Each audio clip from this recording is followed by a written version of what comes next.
warahmatullahi wabarakatuh. Bismillahirrahmanirrahim. Alhamdulillahilladzi hadana likitabih wa faddalana ala sa'iril umami akrama ahbabih.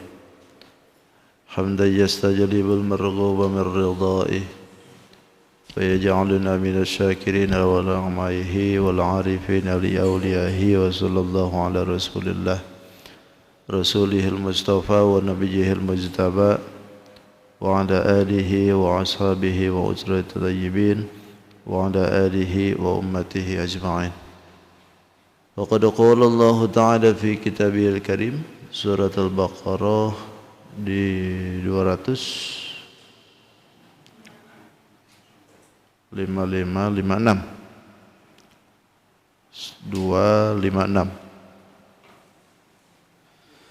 أعوذ بالله من الشيطان الرجيم بسم الله الرحمن الرحيم لا إكراه في الدين قد تبين الرشد من الغي فمن يكفر بالطاغوت ويؤمن بالله فقد استمسك بالعروة الوثقى لا انفصام لها وهو سميع عليم. الله ولي الذين آمنوا يخرجهم من الظلمات إلى النور والذين كفروا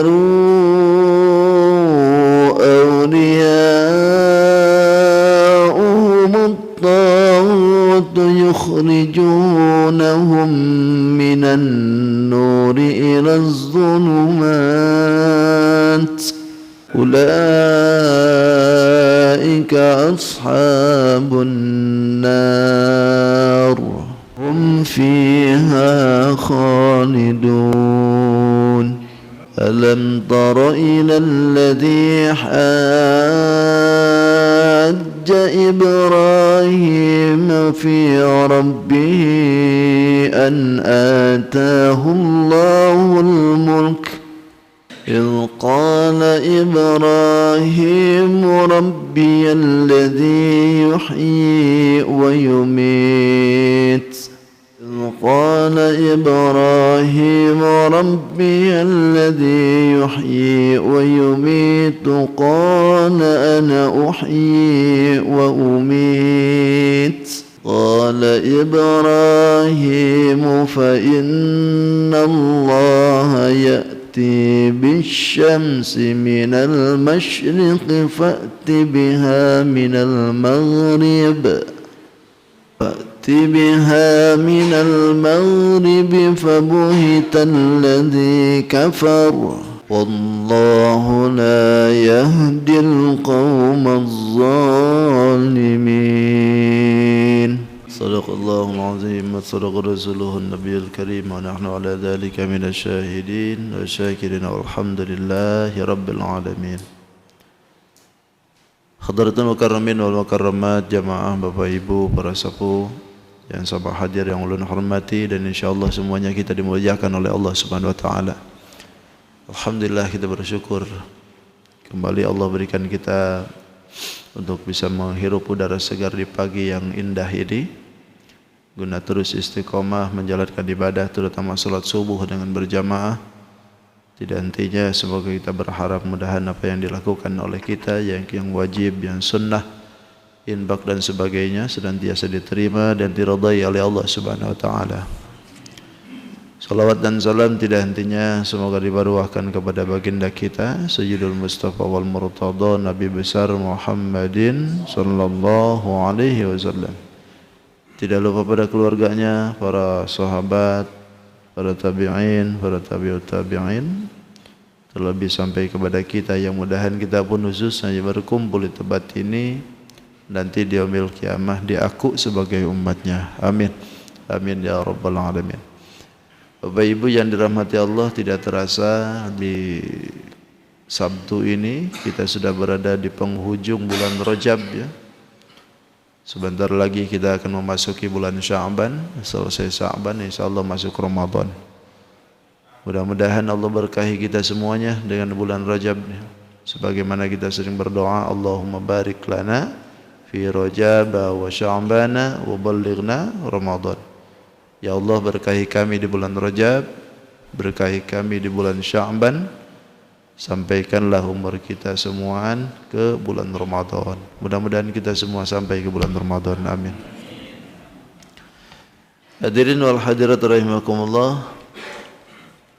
Rangkaian ayat yang kita akan bahas ini sebetulnya kalau di dalam keterangan yang lain ada yang menyebutkan bahwa la ikraha fiddin ini masih termasuk ayat kursi sampai ke ulaika ashabun nari hum fiha khalidun. Ada yang menyebutkan itu masih ayat kursi, walaupun pada kebanyakannya jumhur ulama menyebutkan bahwa ayat kursi itu sampai ke wa huwal aliyyul azim, sampai situ saja.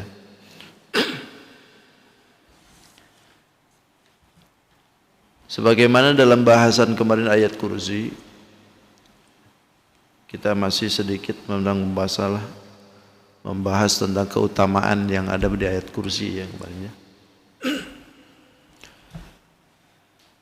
Ayat kursi ini diberikan oleh Allah keistimewaan yang luar biasa,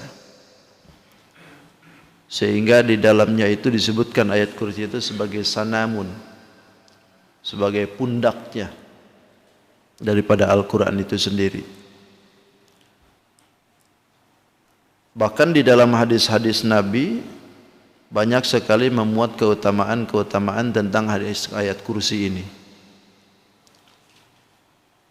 Pertama, ada yang menyebutkan bahwasanya kata Nabi, man qara'aha inda khurujihi min baitihi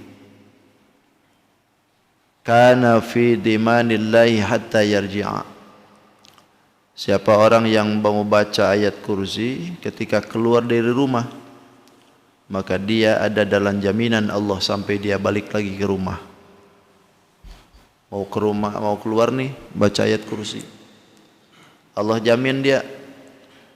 Maksudnya berarti kan keamanannya, kenyamanannya selama di luar rumah sampai dia balik lagi itu Allah jamin, kata. Yang kedua, wan qara'aha dubura kulli salatin lam yamna'hu min dukhulil jannati illal maut.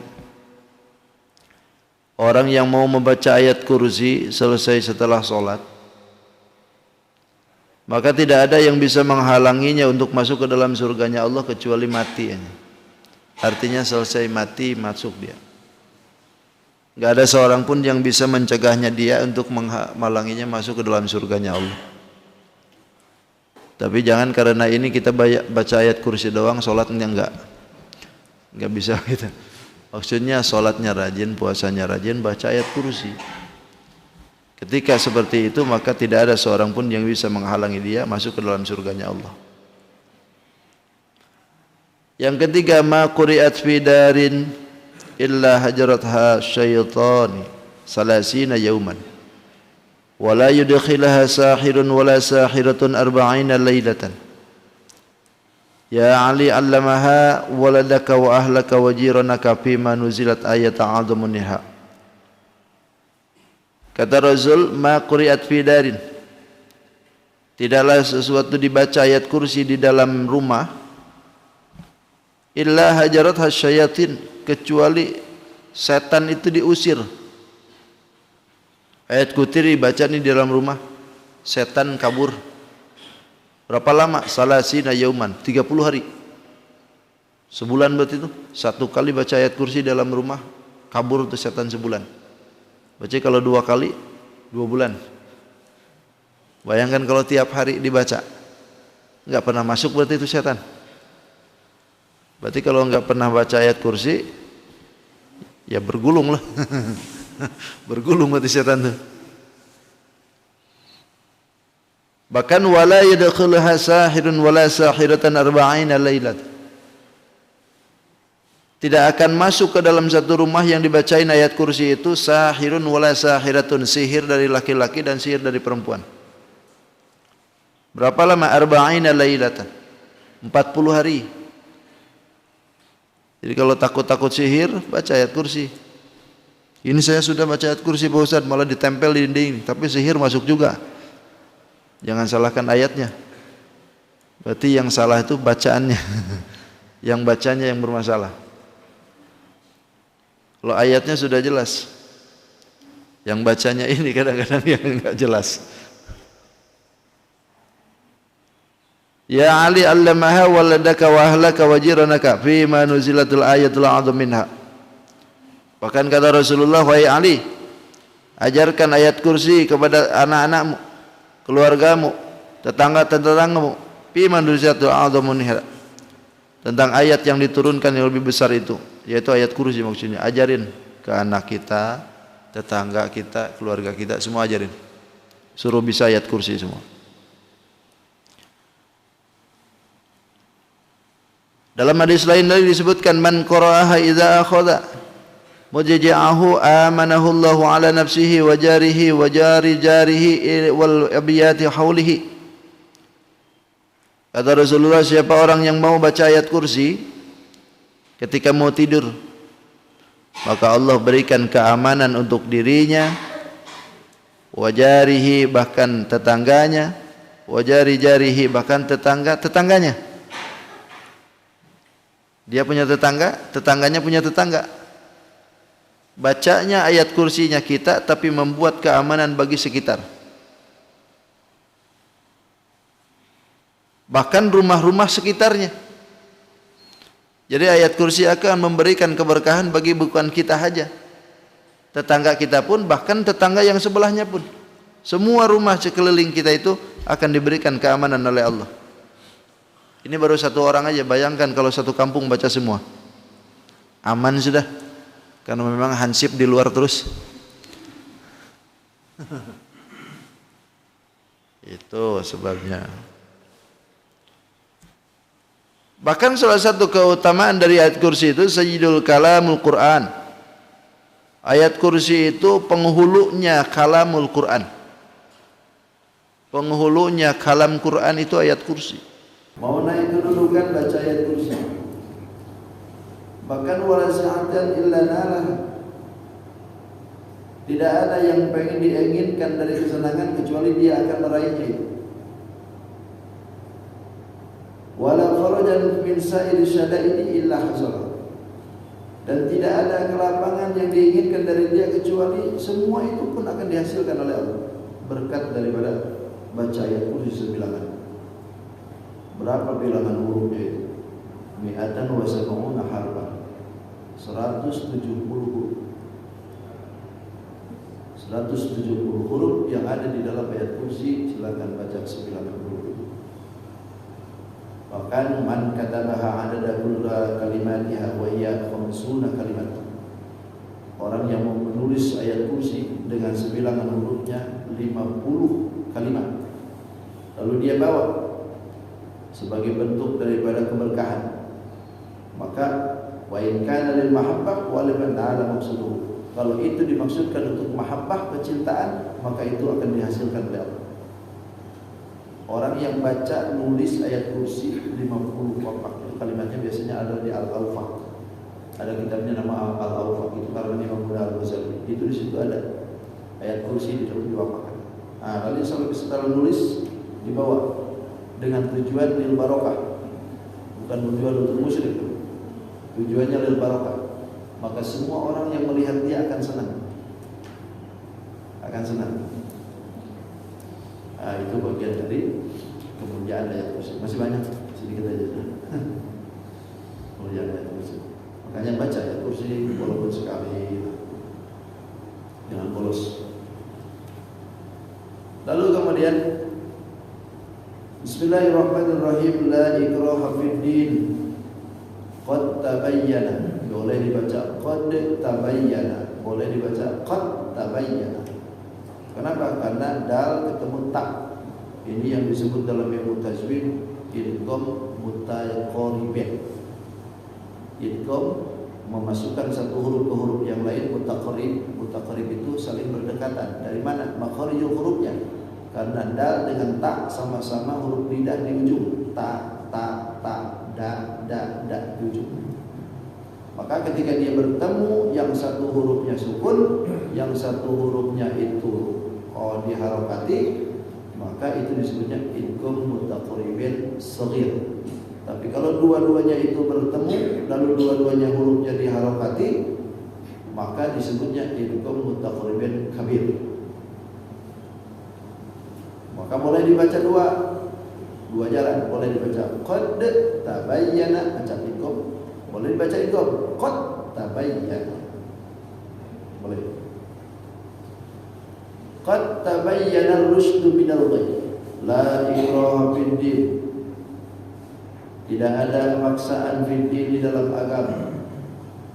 Qad tabayyana, sungguh telah jelas ar-rusydu, petunjuk kebenaran, minal ghayy, dari kesalahan, dari kesesatan.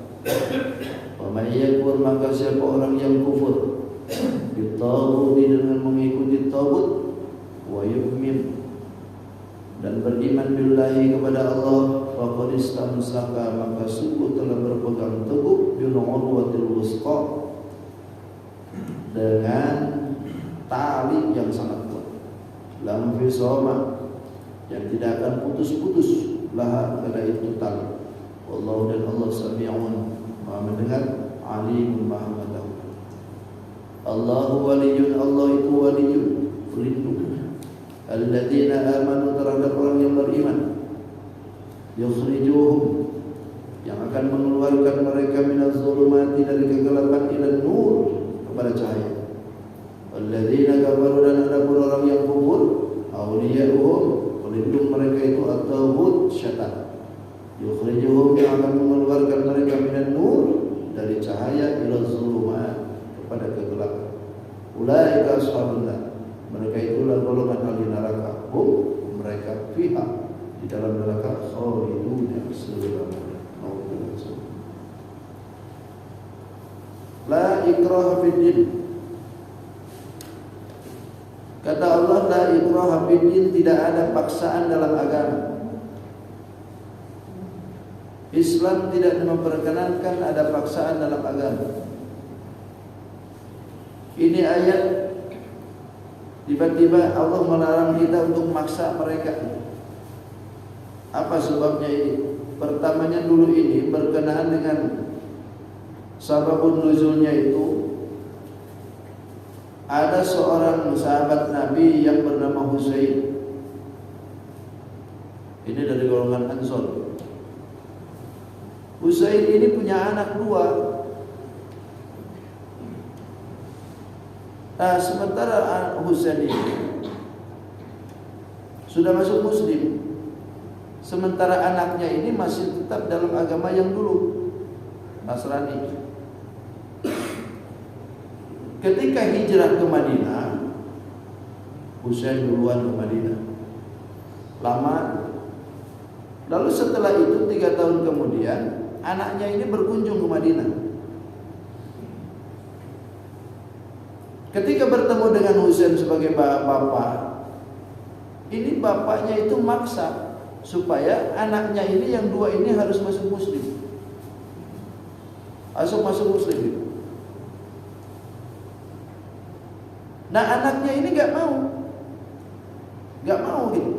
Sampai pada akhirnya anaknya ini mengadu ke Rasulullah. Keduanya mengadu kepada baginda Rasul. Lalu kata bapaknya, "Ya Rasulullah, ayadkhulu ba'dun nar wa ana anzuru ilaih." Apakah aku ini akan sebagian dari diriku masuk ke dalam neraka, sementara aku ini cuma melihat aja tanpa berbuat apa-apa? Maksudnya itu anaknya. Apakah aku harus melihat bagaimana ini? Lalu turunlah ayat ini sebagai bentuk sanggahan yang dikatakan oleh bapaknya tadi. Kata Allah, la ikraha fid din. Tidak ada paksaan dalam agama. Qad tabayyana, sungguh telah jelas ar-rusydu minal ghayy. Telah jelas kebenaran daripada kesesatan. Mana yang benar, mana yang sesat, mana ayat yang tulus, mana ayat yang tidak. Mana iman, mana kufur, sudah jelas. Nah, ketika ayat ini turun, berhentilah bapaknya untuk memaksa anaknya, karena memang tidak bisa lagi. Nah, lalu kalau kita ini apakah boleh sekarang kita pakai ini ayat? La yukrihu ahadan ala dukhuli fil Islam.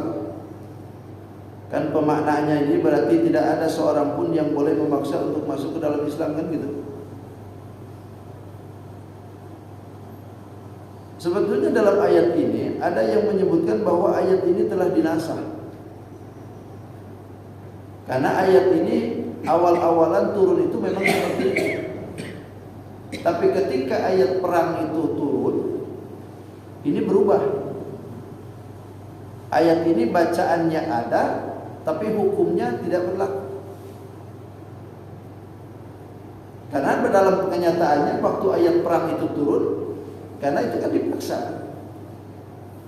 Bahkan Nabi menyebutkan, tidaklah aku diutus untuk menyampaikan risalah kepada mereka sampai mereka itu mengatakan la ilaha illallah Muhammadur Rasulullah. Itu kan dipaksa. Walaupun ulama mufassirin yang lain menyebutkan bahwa ayat ini tetap berlaku juga. Jadi mana-mana timbang-timbang saja dulu. Tapi yang jelas, Islam itu datang memang tidak memaksa orang. Walaupun pada dasarnya ada yang miring-miring dengan Islam itu, bahwa Islam datang itu dengan pedang, seolah-olah Islam itu dengan memakai kekerasan. Padahal pada dasarnya tidak. Lo buktinya, baginda Rasul 13 tahun di kota Makkah tidak ada seorang pun yang dibunuh, ya kan? Malah sahabat Nabi yang banyak dibunuh, malah Nabi sendiri yang dikejar-kejar. Lalu ketika sudah hijrah ke Madinah, Nabi melawan. Nabi melawan itu bukan karena Nabi dendam, bukan karena Nabi itu menegakkan agama dengan kekerasan, tapi bela diri. Lantaran karena bela diri kan? Karena sudah terlalu banyak ditindas, terlalu banyak diintimidasi, bahkan terlalu banyak yang dibunuh, maka Allah turunkan ayatnya. Maka ketika ayat itu sudah turun, barulah Nabi bergerak. Sebagaimana kita tahu bahwa perang yang utama itu adalah perang Badar kan? Bayangkan 13 tahun itu ditahan di kota Makkah, tidak ada peperangan sedikit. Tapi ketika ayat perang itu turun, barulah Nabi bergerak untuk melawan. Jadi asalnya tidak begitu. Jadi saking tidak adanya paksaan dalam agama, bahkan hebatnya sahabat, pernah lagi peperangan nih, Sayyidina Ali ini bisa mengalahkan beberapa orang kan. Sayyidina Ali disegani oleh musyrikin. Tapi ketika perang, Sayyidina Ali itu waktu itu sudah menghujamkan pedangnya tuh, sudah terkapar dia itu. Begitu sudah terkapar mau dihunuskan itu pedang, dia meludah ke Sayyidina Ali. Habis itu Sayyidina Ali mengundurkan dirinya untuk tidak membunuh dia. Sampai kata yang mau dibunuh nih, kenapa ikam itu enggak jadi bunuh aku? Kata Sayyidina Ali, aku membunuh karena Allah dan Rasulnya. Terus kenapa enggak jadi? Lantaran kau meludahiku. Aku ini takut kalau aku bunuh gara-gara engkau meludahi aku. Coba, sampai enggak jadi bunuh orang karena dia meludahi Sayyidina Ali-nya. Jadi emosi kan? Emosi karena diludahi, akhirnya dibunuh. Nah itulah yang tidak diinginkan oleh Sayyidina Ali. Jadi membunuhnya itu bukan karena lillah, Bukan karena penegakan agama, tapi karena diludahi. Nah, saking hebatnya dalam Islam itu begitu. Jadi tidak ada unsur paksa. Karena sudah jelas kehadiran baginda Rasul pun itu sudah menandakan bahwa itulah petunjuk yang nyata. Kehadiran Nabi Muhammad pun itu sebetulnya sudah petunjuk yang jelas. Makanya qad tabayyana ar-rusydu minal ghayy. Ar-rusydu yang dimaksudkan itu bisa jadi agama, bisa jadi iman, bisa jadi ayat-ayat Allah. Itu merupakan petunjuk.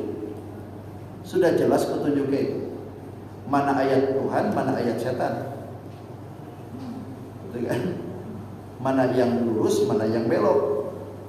Makanya kata Allah, qad tabayyana ar-rusydu minal ghayy. Sungguh telah jelas mana yang benar daripada jalan yang salah.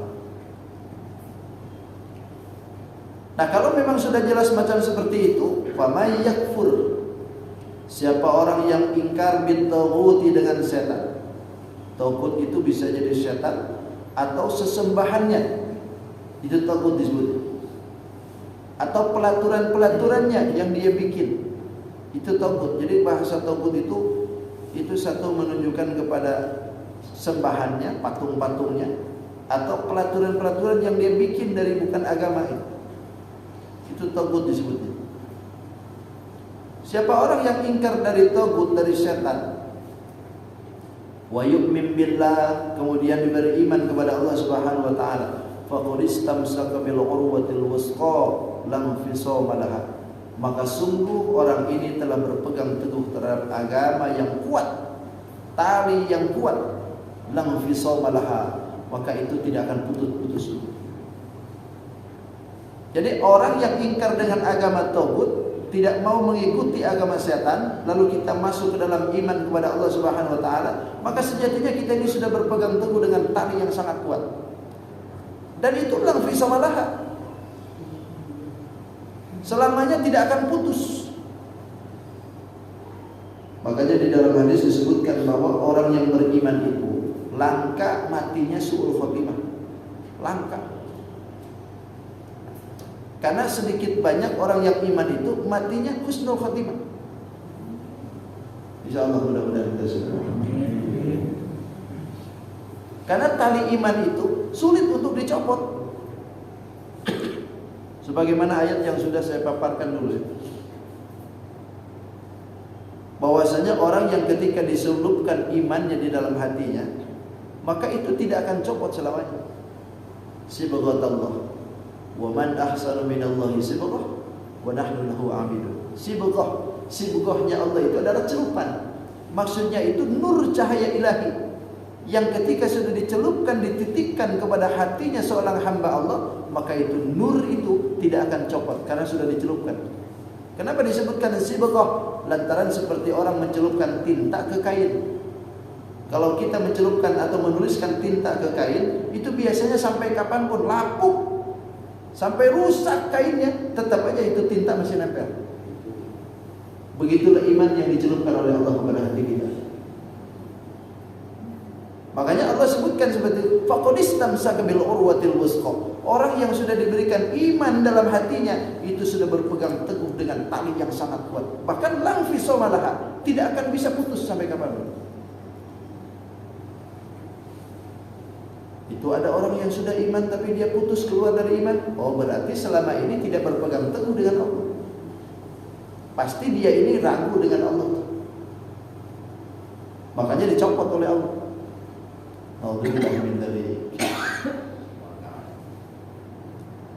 Kalau orang biasa dicopot imannya, nah itu pantas.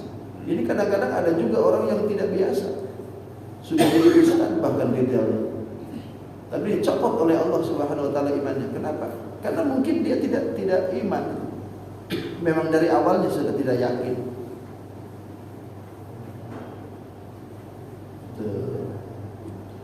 Urwah ada di Grand Taman Sari itu Masjid Al-Urwatul Al-Wusqa. Al-Urwah Al-Wusqa. Al-Urwah Al-Wusqa itu berarti masjid yang berpegang teguh pada tali yang kuat.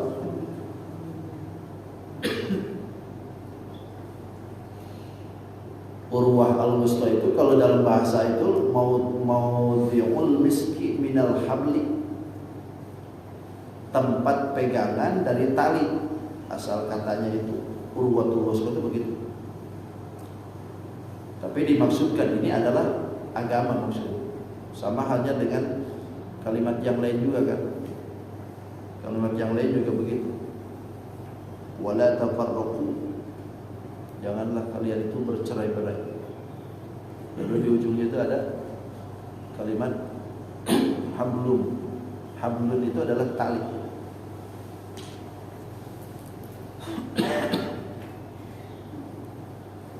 Lam fisoma laha. Pakai kalimat lam fisoma laha. Tidak akan putus-putus ayat kita. Tidak akan putus talinya. Wallahu, dan Allah sami'un, yang maha mendengar terhadap segala perkara yang diucapkan, alimun, dan juga maha mengetahui bima yaf'al, dengan apa yang dilakukan. Allahu waliyul ladina amanu. Allah itu waliyul ladina amanu. Wali itu pelindung, atau bisa dari nasirun, yang menolong. Allah itu pelindungnya alladzina amanu, orang-orang yang beriman. Jadi orang yang beriman itu cukup pelindungnya itu Allah.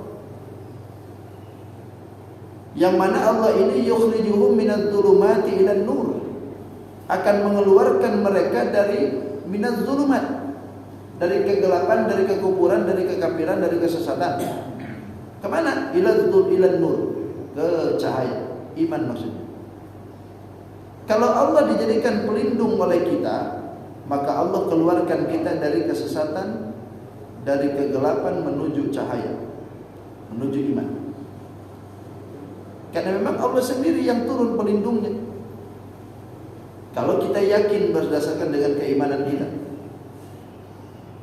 Sebaliknya kalau orang kafir, walladzina kafaru awliya'uhum, kalau orang yang kafir itu pelindung mereka itu adalah at-taghut, setan. Pelindung mereka setan. Sementara setan itu yukhrijuhum minan nur ila dzulumat. Dibalik. Kalau setan itu biasanya mengeluarkan mereka dari cahaya menuju kegelapan. Asalnya mereka ini dibimbing oleh Allah, tapi karena mereka yang diikuti adalah setan, maka dikeluarkanlah dari bimbingan itu menuju kepada sesatan. Akhirnya disesat. Nah, inilah yang disebutkan kalau mukmin itu ila zulumat ke ila nur, sementara kalau orang kafir ila nur ila zulumat. Minan nur ila zulumat. Alhamdulillah min dzalik. Kita sudah mengenal Islam, kita sudah mengenal hukum syariat, sudah tahu Allah, ngaji tiap hari, lalu tiba-tiba keluar. Alhamdulillah min dzalik ya. Dari kecil kita iman, sementara begitu mau sakaratul maut tiba-tiba keluar dari muslim. Alhamdulillah min dzalik. Dari kecil, dari dewasa kita muslim semuaan. Tiba-tiba sudah 60 dan 60 tahun keluar jadi kafir. Alhamdulillah, semua alhamdulillah.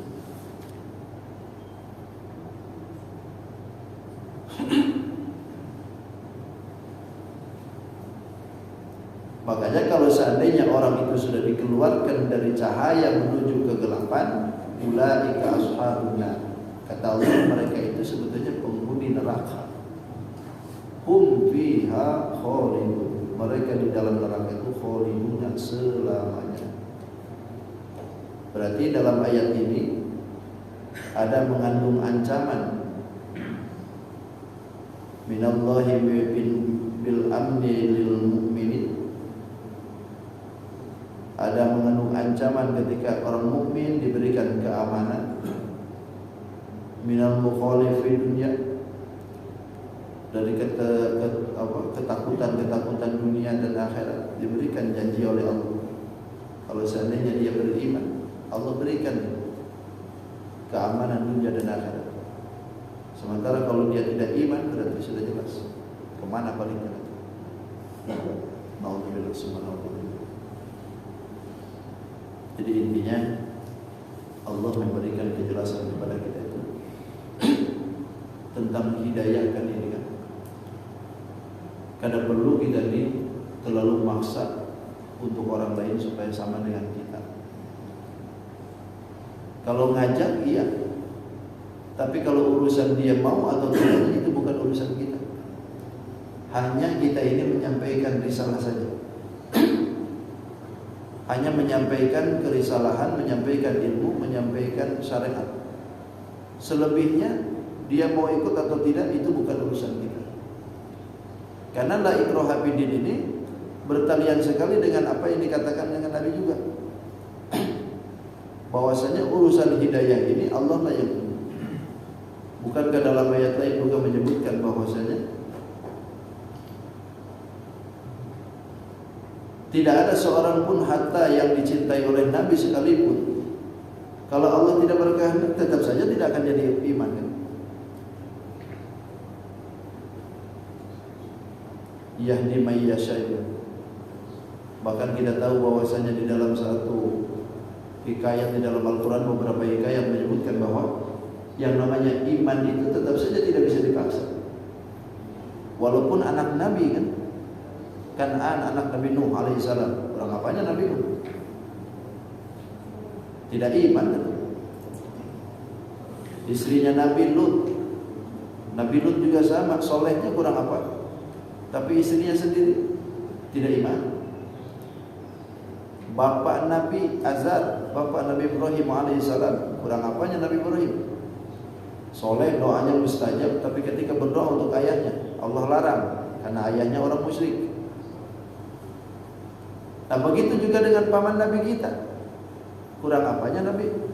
Doanya Nabi mustajab, apa yang diinginkan oleh Nabi Allah kabul, tapi ketika pamannya sedikit pun tidak tersentuh iman. Itu anak Nabi, istri Nabi, paman Nabi, bapak Nabi, apalagi kita bertahan ponakan aja bukan? Tapi kita alhamdulillah dapat mukmin, dapat Islam, dapat iman, maka kita bersyukur alhamdulillah. Bersyukur. Hanya saja tugas kita itu menyampaikan saja. Itu aja saja. Tidak mesti harus pusing-pusing kita kenapa dia itu ngomong iman ya. Kita biarkan aja loh itu urusan hidayah. Sekarang marah di dunia ini Islamofobia. Di mana-mana Islam suruh dimusuhi. Enggak bakalan bisa. Lo Islam itu enggak perlu digitu-gituin juga bakal masuk juga ke mereka. Semua dunia ini bakal iman kok semua. Itu sudah tarehnya memang. Justru karena digembor-gemborkan begitu, Allah itu secara tidak langsung mau memasukkan nama-nama Islam ke mereka. Semakin kencang mereka memusuhi itu, semakin kencang pula Allah akan menasukkan itu iman ke mereka. Buktinya mereka kencang untuk memusuhi, tapi ternyata iman di sekitaran mereka makin banyak. Nah, itulah cara Allah. Nah, cukup subhanallah. Sudah cukup ya? Sallallahu alaihi wasallam Nabi wa nahnu ala dzalika min asy-syahidin wa syakirin alhamdulillahi rabbil alamin. Ayyuhan nabi wal kawkabu durri Allah anta imamul hadra qanuha al-ghaibi anta imamul hadra ismu qanuha al-ghaibi حملي ثقيل فإني عبد حملي ثقيل